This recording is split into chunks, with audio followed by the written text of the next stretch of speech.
Welcome to the hottest movie review on the internet today, the A-List Review. I am your host, Wes Troop, here with a new review for you. Ladies and gentlemen, it is the first day of February, and through February, for 2 or 3 days a week, I will be reviewing some Valentine's flicks for you. Some lovey-dovey rom-coms, maybe some romantic ones, and maybe just a few horror films as well. Ooh, baby. Anyway, so you can get your groove on. I'll be getting my groove on with my Paris Hilton blow-up doll. Anyway, on to today's review. Okay. Now something that's a lot less fun than a night with the Paris Hilton blow-up doll. My review of Wall Street, Money Never Sleeps. Otherwise known as Wall Street Dose. It is a 2010 drama that sees one of the legends of Wall Street, Gordon Gekko, played by Michael Douglas, of course. He is now out of jail, and he decides to help out his daughter's fiancé, Jake Moore, played by Shia LaBeouf, who happens to be in the market as well. Imagine that. In exchange to try to... he's going to help him out in exchange to try to get back on speaking terms with his daughter. Gordon Gekko, that we're talking. Back on speaking terms with Gordon Gekko's daughter. Who just happens to be married to Shia LaBeouf. Or a fiancé, I guess, yeah. Anyway. Carey Mulligan, if we talk about the rest of the cast, she plays Winnie Gekko, the fiancé. Josh Brolin, Mr. What was that movie? Jonah Hex himself, plays Bretton James.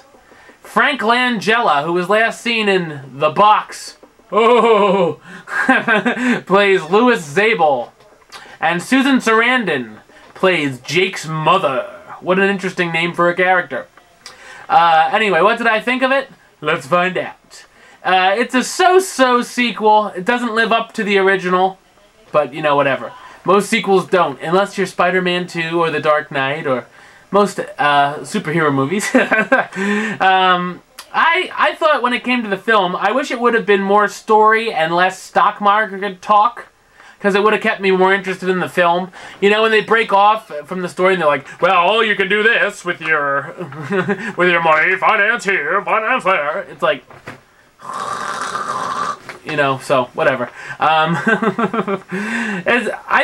thought it was one of those films where the best moments were played out in the trailers. You know, because it kind of sells it to you there, and then you're like, this isn't the movie I thought it would be. Anyway. I thought the saving grace was the good performances by the cast. You know, that was definitely the best part. But, you know, I wish they would have had a better script to work with, because then they probably would have been a pretty good movie. Douglas is the standout, but of course. And he's very good at reprising his role that won him the Oscar, the original Wall Street, playing Gordon Gekko. And this time he was nominated for a Golden Globe for Money Never Sleeps. He didn't win. He lost out to Christian Bale, but... that's Batman. He wins all. You know, and I thought Shia LaBeouf did a pretty good job in this film. He showed that he's not just here to play with robots and steal Dr. Jones's thunder. So, if you know what I'm talking about. But definitely, I thought he did a pretty good job. I thought it's... one thing about this film is it's hard to get behind characters who don't give you a reason to care about them one way or another, really. Because you're like... do you really care how this ends up? Do you really care if him and his daughter get back on speaking terms? Probably not, but, you know, it answers the question of the movie. Thank God there'll probably be no Wall Street 3. Wall Street 3, baby never sleeps. Ha ha ha ha. I don't know. Anyway. Anyway, one of the highlights of the film for me was a cameo that you may or may not expect. It depends. I won't ruin it, because that's probably the best part of the film. Anyway. People who know the stock market in and out, you may enjoy it more than people that don't. People who don't probably prepare to be bored with this film. Definitely not a classic.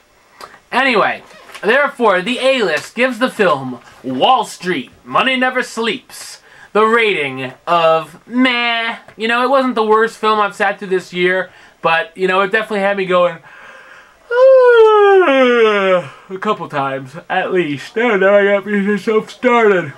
Anyway, so it's not the worst, but it's not the best. If you want to check it out, Redbox, Netflix, whatever. It's in there.